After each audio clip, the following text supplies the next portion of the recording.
மக்களால் நான், மக்களுக்காகவே நான்.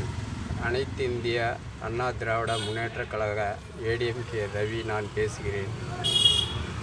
ஏடிஎம்கே என்றால் மக்களை காப்பது, டிஎம்கே என்றால் மீனுக்கு புழுவை போடுவது போல், மீனுக்கு புழுவை போட்டு மீனை பிடிப்பது போல் மக்களை ஏமாற்றுகிறார்கள். 10 ரூபாய் இலவச பஸ்ஸுக்கு அவர் அடிப்பது பல கோடி.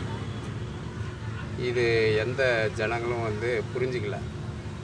எடப்பாடி ஐயா ஆட்சியில் இருக்கும்போது நகையின் விலை 32,000 ரூபாய். இப்போ டிஎம்கே ஆட்சியில் இருக்கும்போது 84,000 ரூபாய். இன்னும் 1 லட்சத்தை தாண்டும். மக்களை இதிலே புரிஞ்சுக்கொள்ளுங்கள். இதெல்லாம் எப்படி ஆகிறது? நம்மளை சுரண்டி அவங்க பழைக்கிறாங்க. தாலிக்கு தங்கம் கொடுத்தது யார்? ஏடிஎம்கேல அம்மையார் ஜெயலலிதா அம்மா தான். இவர் என்னன்றாரு? வெவ்வேறு ஜாதியில் சேர்ந்து கல்யாணம் பண்ணிக்காங்க, பொருளுதவி நான் செய்கிறேன்றாரு. இது மக்கள் ஏற்றுக்கிறாங்க.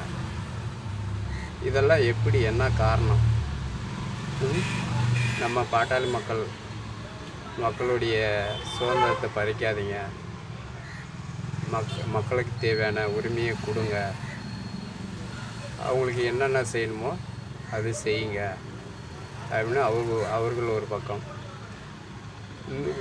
விஜய் மக்களை நான் காப்பேன்றார். அவர் மேலே 41 கொலை வழக்கு. இது செய்தது யார்? திமுகவில் உள்ள செந்தில் பாலாஜி. அவரெல்லாம் ஒரு ஆள் அசாம. ஏடிஎம்கேலேருந்து தன்னுடைய உடைமைகளை காத்துக்கணும்னு சொல்லிட்டு டிஎம்கேவில் தஞ்சம் புகுந்து